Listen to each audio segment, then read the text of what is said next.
So, so this is the session one.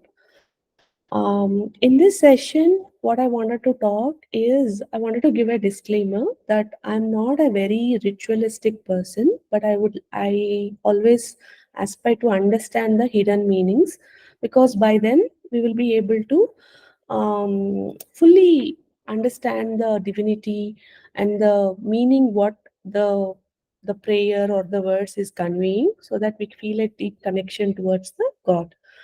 And as you know, I was doing this Akashic healing and stuff. And as part of it, at times I get to hear voices of gods, I get to see them and stuff. And when I hear them or see them, they tend to be very kind, they come to be very compassionate, and they always talk in a very benevolent manner, for the highest good of all of us. But then I see certain times we are so disjointed or disconnected with God because we don't understand the spiritual significance or the inner hidden meanings of what the prayers mean. So that's the reason I'm trying to do this session, with a small attempt to understand or share my understanding of this. And I'm sure there might be many other people who are too deep into chanting these prayers, who may also contribute, or they may have another point of view. So, with all humility and humility, I would want to share this. And in case if you find some discrepancies or anything else which I'm trying to say, if there is a difference, kindly forgive me. I'm also a seeker just like you, and whatever I know, I'm trying to tell it. So any kind of positive feedback, or to make an attempt to make this understanding a more enriching experience for all of us, please anytime welcome. Okay, we said that. There is. I wanted to first start with the introduction of what is this Durga Saptasathi meaning is. This Durga Saptasathi is always also referred as Devi Mahatma, and also it is also called as Chandi Part in the Hindu scripture. And the whole narrative is about how Goddess Durga triumphs over demons, different kind of demons. So this total part is part of, there are a lot of Puranas, right, in our Vedic scriptures, and the way divinity has to translate into us. So this whole part is attributed to sage Markandeya. So you always listen Markandeya multiple times during the session, and even during reading of these verses, you always see so many times Markandeya Vacha, Markandeya Vacha. So that's what means. And this whole Saptasati is having 700 verses. So actually, in that 700, close to 550 are actual verses, which is the actual meaning, or the flow between the goddess, the characters of this whole story, and the revolving characters of demons and gods and conversations. All of this would be close to 550, and the other maybe close to 150 might be the Markandeya Vacha, or Rishi Vacha, or Sumedha, or they talk about these characters told this king told replied to this, or this person responded to this in this manner. These responses are other 150 verses, but the whole main prayers are around 550. And this whole chapters, there are 13 chapters in this whole Devi Mahatmya book. You have 13 chapters, and in these 13 chapters, I have understood that there are few chapters where it all starts from here, right? Like any movie, it starts from some screenplay characters and stuff, and then slowly there's a point at which the whole thing starts like that.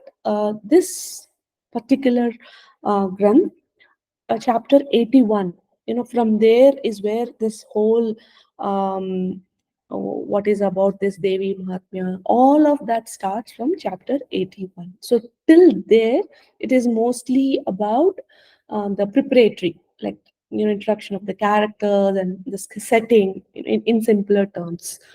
And I would also want to give you one disclaimer as you are watching this, that um, I'm not a very I'm also a seeker, so you will always find me specifically talking about what so may not be with examples, but maybe talking about the hidden meaning of it or what does that imply into our life. I would be using such examples rather than telling real time experiences. Okay. Then this Devi Mahatmya also has it's divided into three worshipping of three major gods. One is Ma Kali, another is Ma Lakshmi, and another is Ma Saraswati. So specific chapters are associated with them. The chapter 1 is specifically evoking Ma Kali. Chapter 2 to 3, 4 are about Lakshmi Ma, and then Saraswati Ma is about 5 to 13 chapters. And the first chapter, as I said, this whole story and large is about how Ma Durga fights with the demons and wins. And the whole, if you read it from a very novice beginner standpoint, or we heard, right, that it is very powerful, and it is very very sacred, very close to Vedas. There are a lot of commentaries on this, but then when you normally listen to these verses, you only get to know that this is a fight between demons and gods, and how Ma won over the demons. That's what you feel when you listen to the first time. And then um, we wanted to listen to these prayers because we have some challenges in our life, and we wanted to get some solace and some guidance. And then when we keep hearing only fight, we don't understand why this is so important, why it's so powerful. And sometimes spiritual seekers who are at least at the beginner level of sadhana might drop out because they really don't understand the sweetness behind each of it, or the hidden meanings, which is like really a ocean of knowledge. And when I began reading these also, it was very similar to that experience. On I didn't understand what's so great about this whole spiritual granth. Many, especially my cousin, who's really really a great seeker, he used to read it. And when I attended a Chandi Homa, I saw that there are many people who are reading it with so much of divinity inside. And then I couldn't relate with any of those, because for me, at a outer level of Sanskrit verses, it appeared to be a fight between two. And first time I got it. Okay, this is what the first part is about: killing of the demon Matu and Kaitaba. The second is about Mahishasura, and then third is about Shimba and Nishumba. We get it. And then there are multiple other um, mini demons. Before this final fight, there are other demons, and goddess takes multiple other forms. We get the whole layout. But then second time, third time reading, listening to the same thing of fight, it feels like what's so great about this, that people keep asking us to read it multiple times and stuff. But only when we understand at least not just the literal meaning, but a little more deeper meaning, and then the esoteric meaning, which is the spiritual significance of each of these verses. That's when we start to enjoy this whole book, and it's like a magnet.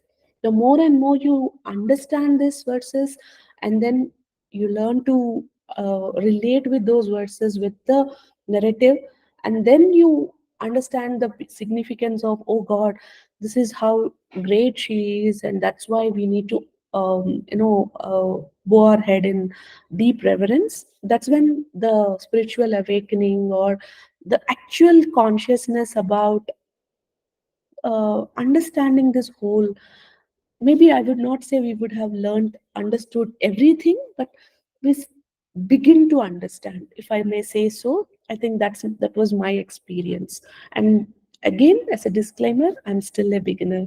So still, inside of that beginner levels only, we could feel this great sense of a kind of a magnetic pull, a looking forwardness to understand more, to learn more, to seek more, and to literally feel those goosebumps when you really get in touch with the divinity which is inside you through the words that's been there. All such experiences you tend to get once we get allow ourselves to be in that state of reverence, and the reverence only comes when we actually understand the significance of each of these words. So that's something which I would also request you also, when you are starting your sadhana, whenever the time is right, just try to relate with this recording or this session, and look back, and then try to relate with each of those words. Okay, the next is about why three? Why it is first Kali, then Saraswati, then Lakshmi, and then Saraswati Ma. These are the orders, right? So when I began, I also thought, why? What is? And then when you look at Kali Ma as a picture, who is not so much a devotee, or we are not generally worshipping Kali Ma because we know she's a Shakti goddess and she's not, and we are more onto Lalita or Lakshmi, subtle forms of gods, right? At least I was so. So maybe I'm relating like that only with you also. Pardon me if it's not. But I always thought Kalima was a very powerful goddess. I had flashes when I was doing healing, and certain times I used to see her, and I used to see her in blue and very subtle energy, very loving energy, and I used to tell my very close affinity people that this is how Kalima appears to me. But as I said, I'm a beginner when it comes to ritualistic stuff, so I really didn't know the significance of what Ma Kali is other than her name and being able to see her form, because when I was doing healing for a couple of people. Um, then when I read this book and when I went deep, I understood that Ma Kali. Why would we evoke Ma Kali in the beginning of this whole spiritual granth? Would be because Kali Ma is known to remove our evil tendencies in our mind, and at a beginner level, Lama Lakshmi shows the seeds of goodness, and Saraswati Ma is for knowledge. This is what we know from a very high level. But when you go into one more level down and ask why is it that this scripture has to start with Ma Kali? Why not Ma Saraswati? Or why not Ma Lakshmi? Why is it with starting with Ma Kali? Okay. So just go back into little more about our karmic stuff and stuff. The main obstructions, for us, every human, as we all know, our main goal is to attain moksha, right? Liberation. And one of the means for us to get liberation or is by winning over our own impurities in our mind, like our desire, anger, ego, envy, pride, jealousy, lust.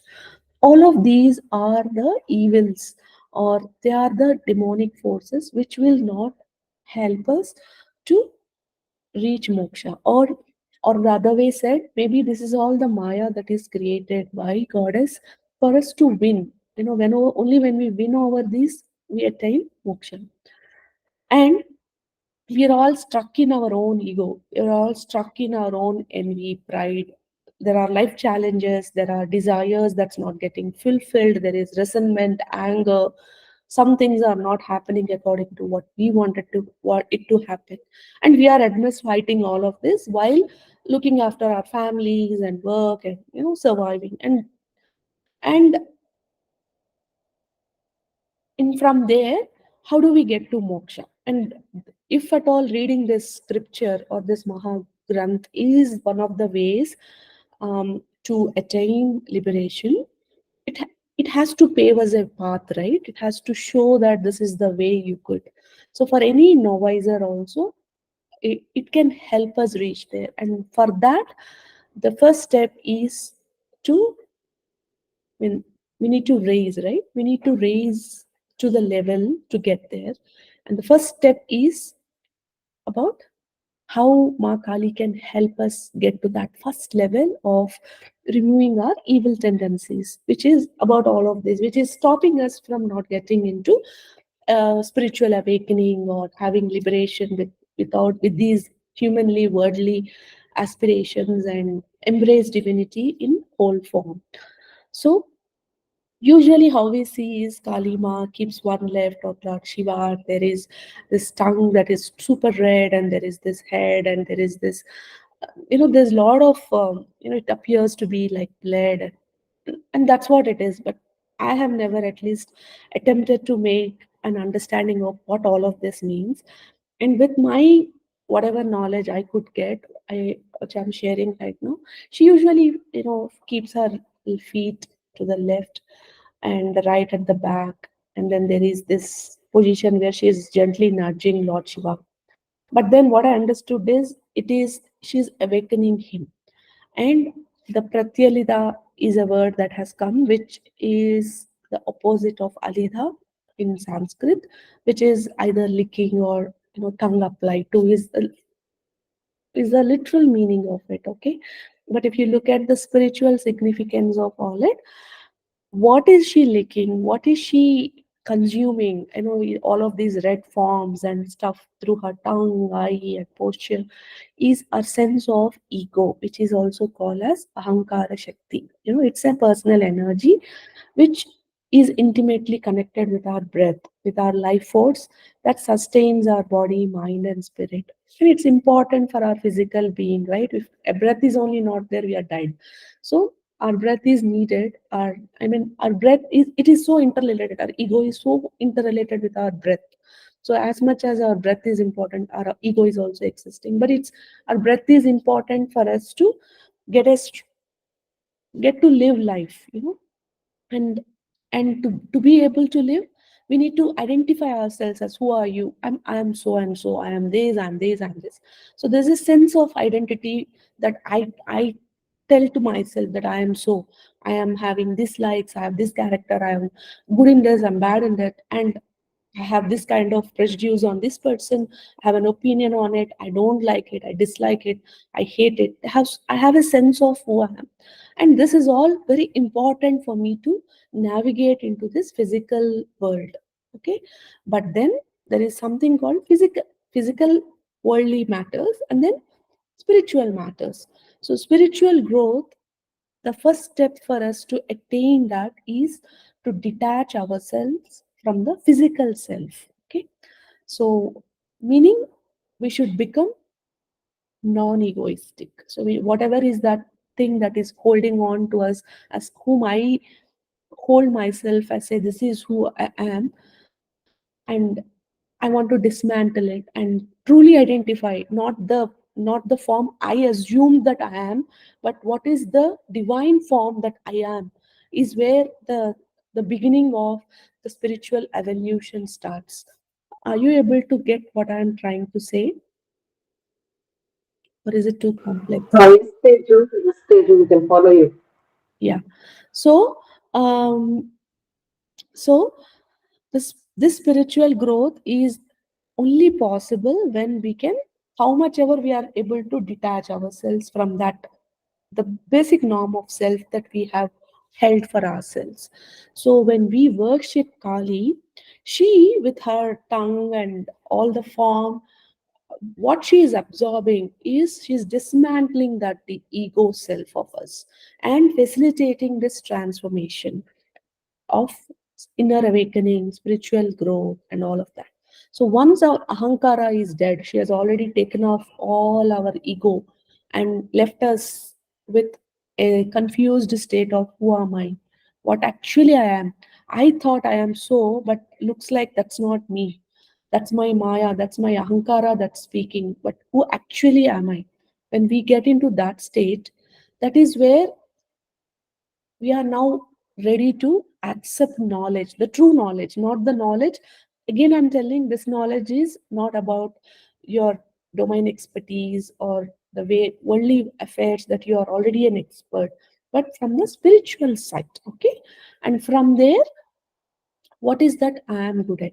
What is that my God has asked me to do? What is that I am here for? Who am I? What's my true nature? What's my essence? What's my purpose? And how do I relate with myself and others? And when you get into these aspects of life, that's where, when our ahankara dies, the first question that starts is, if that's not who I am, which I always thought I am, who am I? And that is where I'm ready to get knowledge. And Lama Lakshmi prepares us for that, okay, by removing all of the other cravings we might be having. So once our evil tendencies on mind, desires, attachment, this goes away, we are at least dismantling. It's like a, it's not like one spear you just clip and then that's it, right? It goes level by level by level. The first thought is being able to accept that dismantling and then understanding. And when spiritual awakening happens, it really rocks our boats, right? So being able to shed all that which is not me, embracing the divinity within me, that's step one. And then understanding, okay, what's the true knowledge I need to get? When I'm that ready state, that's when Ma Saraswati, who is the goddess of knowledge, she actually blesses us, or she imbibes, she makes an attempt to imbibe the real knowledge that we, our soul craves for, and we feel a kind of fulfillment when we get to that kind of knowledge. Okay, that is what Ma Saraswati blesses us with. So that is the reason we worship, or we read this Mahagranth, to be able to dismantle our ego self, make ourselves ready for our real knowledge, and then actually acquire real knowledge. But this is the actual meaning. But then when you always just listen to it without understanding the verses, the significance, it just doesn't fit into this expectation on why this granth is being written. So that is one of the reasons we, any sage, or any a world person, whomever we meet, always emphasizes on understanding the verses, understanding the significance, and understanding how to utter these verses also. Okay, there's a there's a it's like a drill, like whenever we go to ABCD, whenever we go to these classes of school, we always learn from lines, dots, A's, B's, and then into the language, right? And then get into the paragraphs. Similarly, even into the spiritual journey, firstly, to get awakened is number one. Then getting into how to pronounce each of these syllables, all of that, and then getting into the understanding of the meaning. After that, combining both, and then being able to hold our attention um, through the entirety of the process, and being in love with that goddess or god in a reverence, in an utter surrendering mode. I think that's something which each of us are, it's like steps, and each one of us are at different levels. uh, I'm no different to you, you're no different to me, but we are all learning and trying to soak in this divine essence, which is more sweeter the more you discover about it. And that's my take on this thing. And the best way we relate with Devi Ma, usually we say Amma Amma. Why? Because we'll understand why she is the mother in the subsequent chapters. But um, at a very primitive level, Ma Sarada, Shringeri Peeth, or no, the Ma Sarada. So she said that if anybody approaches me calling me as mother, I cannot reject his request. Because whenever we have our children and they ask, I need a chocolate, I need this, I need that, it's very hard to say no to our own kids, right?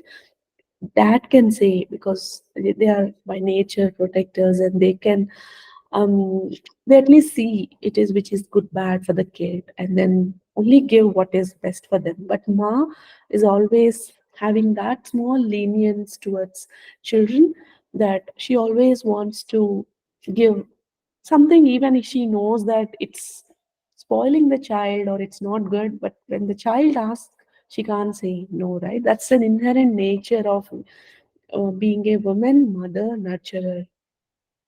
So similarly, Ma also, goddess, she also can't say no to her devotees when we call her as Ma and ask at request and any boon, anything which is troubling us, when we talk to her in a way which is like a child talking to her mother, I think she accepts us the best.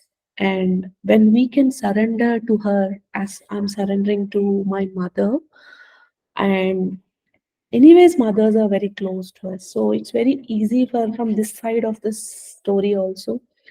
Unless we have a very demolish relation with our mothers. Usually, we have good relation with our mothers, right?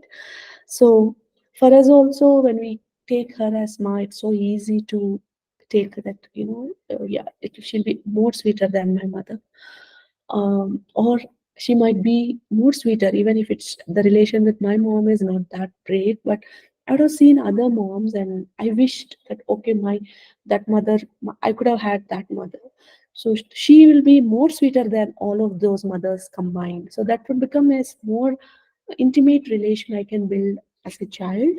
And from there also, from mother's side also, when anybody, you know, prostrates in front of her, like her own child, and asks for anything, she's the first person to.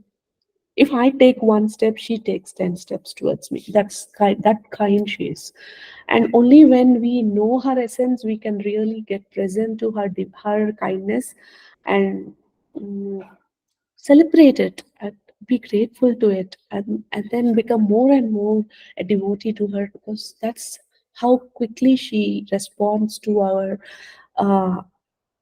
our approaches uh, in understanding her or coming closer to her in true sense. I'm not talking from um, you know I mean, my just gentle plea is don't get deluded by the rituals. You need to do this or else ma is gonna get angry. If you don't do this, she's gonna get upset. This is what we hear. But as a person who actually have spoken to couple of gods in multiple different different times for different purposes, I have never heard a god saying I'm angry towards it, their children, or I'm angry towards you because you did not do these prayers, you did not fast, you did not you said you're gonna do this but you didn't do it, so I'm angry towards you. No, I have never heard them saying. And if my own experiences, I can definitely say that I always hear them as really kind, really, really benevolent, really, really giving, forthcoming, progressive, in the deepest of the deepest thoughts. I would have forgotten about my own worries, but when they speak, they bring out all of those and then stand for us, make us a better person, and walk towards the light. So, if they are so kind, we don't have to be really scared of not following a ritual or not fasting or not showing so many prasadams or um, the more focus for us seekers, according to me, must be about how much I'm connecting with that divine essence, how much I'm able to be relating to her, and how much I'm soaking in that rain or the devotion about how much I'm surrendering to her. Maybe that's a better way to relate with God than if I don't do this, it's gonna be fearful, or if I do this, he's gonna get upset or she's gonna get upset. Once for all, let's break those myths that God is gonna get upset. And I have never heard about. I never heard God getting upset with whatever my knowledge is about directly being able to talk to them. So who else can better say than the person who can actually talk? Only because heard that God is gonna get angry, and they don't even know. They haven't they haven't heard how God get angry, right? But it's not true. So please don't get deluded or don't get bypassed with these thoughts that God is going to get angry if you don't follow a particular ritual in a particular manner. It's all like a, they are very kind and they have a way to bring us into them. They pull us into us. So you just take the first step, they show you the 10 steps. And when you take the 10 steps, they come to you 100 steps closer. And they will walk the path with you and they will help you get there. All we need to do is having this willingness to take that one step and do whatever is needed for us to release these egoistic self that we have built upon us. That's the only thing that's needed for us to move forward. And though this slide when I'm making, I thought, is it really needed? But there are times, for every stuti we have a falasruti. What happens when you read this? So this is a small excerpt I have pulled, saying, this granth part has the ability to grant any boons the aspirants are seeking for. Okay, this sadhana, if you are able to achieve. Okay, so there are different ways of sadhakas, right? One is I do it for certain, I need something, and there are certain people who do it for the sake of seeking her. We have a goal, okay, and end goal is, and there are people who don't have any goal but they just want to be in that presence of God, and they do it. There are multiple people, multiple reasons why do such you know a very time consuming and very known to be very sacred if we do it for such a number of days. And whatever is that desire that we as a sadhak have, that gets fulfilled is what it's been written in the Granth. So that is the reason even the main characters of this whole Granth, which was King Suratha and Merchant Samadhi, they are bestowed upon what they aspired for. One aspires for prosperity, so the king, so he gets it. The Samadhi, the merchant, he wanted divine knowledge and liberation, so he gets that by winning over their own attachments, delusions, and stuff like that. So that's the whole story we were gonna discover in the due course of whatever time it takes. So and there's this Markandeya Puranam. Like that, there is another Puranam called Matsya Puranam.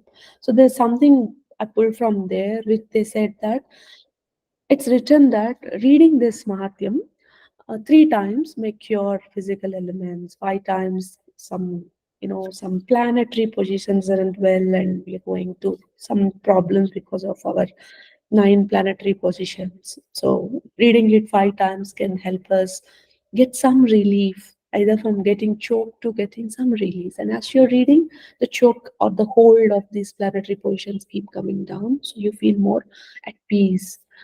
Or 7 times if you're from some disaster, or 9 times for ensuring peace, 11 times for winning over some royal favors or winning over certain things, maybe 12 times uh, about our mistakes, karma, and stuff like that. And it's like there are so many things that if you read for 30 times, you're gonna get from some dangerous diseases like cancer, 100 times from some kind of dishonor you've gone through, 1,000 times to mitigate loss of wealth and for steady prosperity and stuff like that. And there are, as I said, there are multiple people do it for multiple reasons. And if there is no reason why I'm doing these prayers, but I just want to be inside, we just get liberated, because the more number of times we are reciting this granth, the more and more our, as I said, it just has a magnetic pull. And please, you have to experience it to know what kind of magnetic pull this whole ritualistic way of doing thing has. So for there's a reciting order, okay. um, I have read multiple uh, books to get to this reciting order, um, and it's up to you which one you want to choose. Okay, all of these 13 chapters can be done in one sitting.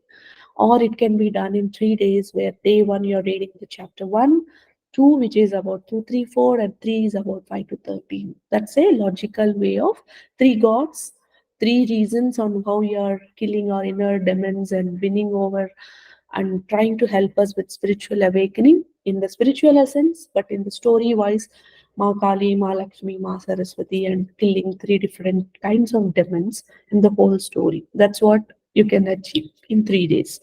Or you can do it in 9 days. Like once you read 3 days as above, and then two with two more repetitions in the next 6 days, and then last again another 3 day 3 times the last 9 days. So that way you can do it in 9 days. Or you can also do it like in the span of 7 days, where you're reading one chapter a day, then two, three, four, then five, six, seven, eight, nine, 10, 11, 12, and 13. So in Navaratri, where if you want to finish in 7 days, you can follow this order. And then there is, some people want to break it into furthermore, because Navaratri is 9 days, right? So you can also break it into two more chapters here and there, like 5 and 6, 7 and 8, then 9, 10, 11, so that it gets on to 13 chapters. Mm. But there are people who don't have time to read all these 13 chapters at a time, right? Because if in the minimumly minimum, it will take 2 hours to read this every day. And since we don't have that much time for all people, what they say is either you can read chapter 2, 3, 4, which is the Madhyam Granth, or you can read chapters 1, 4, 5, 11, which is actually talking about the goddess, how great she is. Okay. Or I'm super busy, you can read chapter 5 alone. And then there is something which I also discovered during my research is this Lagu Saptasathi Durga Stotra, which is a condensed form of this whole 700 verses. So you can read that either. It is a relatively very short verse. So we should read it only during Uh, we should read it only during Navratri. I'll tell. No, ma, it can be read anytime. This is the next slides. Okay. So Okay. those who can't do this regular parayana can at least do in some of those. There is no when we can do, if that's the question. To me, there is no rule. If you want to start it from tomorrow also, you can start. But then they say, for people who can't do it every day, at least you can have some short bursts, like a mini goal. I want this bone to be done. For that, I'm doing 7 days, I'm doing 11 days, I'm doing this. That is the one, some of the ways you can test whether this is working for me or not, kind of thing. And for that, you can use these methods like I'm gonna do one whole set in 9 days or 7 days or 3 days, or I'm going to do whole of the 13 chapters for 7 days, 11 days. That's one order of following.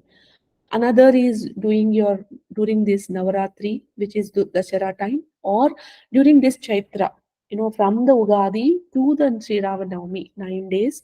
These are the two most auspicious times. People across the world start studying this part. Or else you can do it on some specific days like Tuesdays, Fridays, Saturdays, or 8th, ninth, 14th days, Ashtami, Navami, and Chaturdasi of every month, 3 days. These are the times when you can do. But it's really is a personal choice. Tomorrow, if you want to do also, you can start doing it, and um, just take it as you are guided. That's what is my personal feeling. Once you start reading it or listening to it, um, as I said, there's a magnetic force inside. The more you read, the more and more you get absorbed. So just whenever is the time you feel you're ready, just start listening to it. But then there is a specific order, okay? You just can't start directly reading the Devi Saptasati, which is taking 2 hours. You need to do with one. What is the significance of it? I will also tell as we are moving inside. But just know it that we are all very, very egocentric. Wherever we are, even the biggest of the biggest sadhakas can also have ego, because that's the nature of Mahamaya, right? Which we'll also learn in the subsequent discourse. But then whenever we wanted to, I know everything kind of thing is also ego. my knowledge is vast, I don't have anything to learn, is also ego. So ego comes up in different forms and ways. So it is important for us to get a preparatory mind, for us to read it as a new person. Every time I'm reading, aha, there's a wonderment, and for that I need to adapt to the beginner mind. Okay, I know everything mind will always, there is no learning in it. I want to learn means I need to always embrace beginner's mindset, which is the curious mindset a small child will have, maybe a small baby will have when she's like learning things, or she's standing on her foot and stuff, or she's going to LKG, UKG. So that beginner level mindset, if we embrace, there's a lot of learning that we can have in every aspects of life, right? So for that, there is this preparatory steps where we recite Devi Kavacham, then there is Argala Stotram, Kilakam. Then there is this Navakshari Japam, which we say Om, Aim, Hem, Klim, Chamundaya, which this is the Navakshari, nine these Bijaksharas. There are seed mantras, which seems to have a lot of power when you recite it over a course of time. So this is need to be recited minimum of 108 times. Then you listen to read this Devi Mahatmya, and then end it with Aparada Stotra. This is what I do. I started doing this. It takes mm, 2.5 to 3 hours a day when we do all of this per day.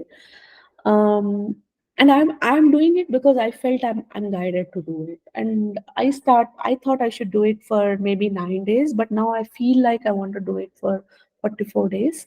No, um, maybe no uh, no thoughts that this is how it is to be, or it has to be this or the end goal, but I just wanted to learn, I wanted to understand and enjoy that feeling of being in the space of divinity. So I just wanted to continue.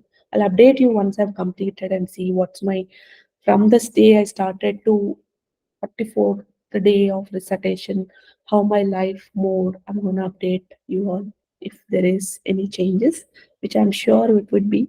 I'm feeling more grounded, I should say, more egoless, or more humble, more surrendering. This is what are the changes I'm seeing from the time I started reciting. And then there are these intensive sadhakas, right, who are in search of goddess, and there are a lot of, they want to do it more procedurally. For them, there are few more suktas that's included called Rati Sukta, and then after you complete your the Durga Saptasathi, every chapter I learned in one scripture, one grantha, that 108 times again you need to recite to this Navakshari chanting, and then you listen to this Rahasyatayam. There are three more stotras on these, and then you go to Kshama Prarthana, which is like a more intensive. And then the more intensive form about it as we are going is between these 13 chapters, it's like you read 113, one chapter, and then you go by 108 times of chanting of Chamundai, and then you go by listening to Rudra Chandi Stotra, which is listening or reading or reciting. Then again you go to chapter 2, again end of it 108 times, again Kanakadara Stotra. Again you go to chapter 3, then you do 108 ends of the Navakshari, and then again Mahalakshmi Stotra. Like that, every chapter 108 times, and then these stotras. So this is more intense way of doing things, which I think there are. And before to it, like when you start even to this Devi Kavacham, there are like your normal Ganesha stotram, and then your invocation stotrams, which we do, lightning the diyas, and all of those preparatory rituals which we are one supposed to do, and then reciting these, and then in between of this. So this is more a very intensive way of seeking goddess. But what I again understood is, if we are not able to listen to all of these, you say that, ma'am, I really like doing this. Maybe 4 hours a day I can dedicate to it because I feel a lot inner peace. One thing I can say is, Even though spending 4 hours, it feels so trivial when you really understand what Ma do for us. So it's an honor to be in her presence, and it's a privilege she gives us when, if at all, we are blessed to be able to do these rituals. That's my take on it. And in case if we are, so we still want to do this 108 times, but not wanting to read all of these stotras, there is one Siddhi Kunichika stotra. Okay, this Kunjika stotram is what is most important amongst all those 13 stotrams that's been discussed. So we can either still go with the same basic order and add 108 times of Navakshari and then end with the Kunjika Stotra. Even that's also accepted. See, there's no set rules that this is it. But at least that's my take, because I go by the spiritual spiritual understanding of what this means, and being in line with what God is telling instead of the ritualistic methods. So that's the take. But we always ask us to consult a guru, can really guide us, who have been a upasak for many years. They are the best ones to guide us on the order and the stuff we are supposed to do. I consider Ma as my guru because I had multiple occurrences of she giving me bijakshars to chant, or I've been able to be a medium to her and stuff like that. So for that reason, I have not yet consulted any other gurus, but I've taken her as in, and whatever she's been asking me to do in my clairvoyant states, I'm practicing that. So for me, this is the only order she has given me, so I'm only going by that order. But it's all up to you. Whatever order is absolutely fine, as much as you do it every day, and that's more important. Okay, so that's the beginning of introduction of what this whole Devi Matmya is. Um, I'm gonna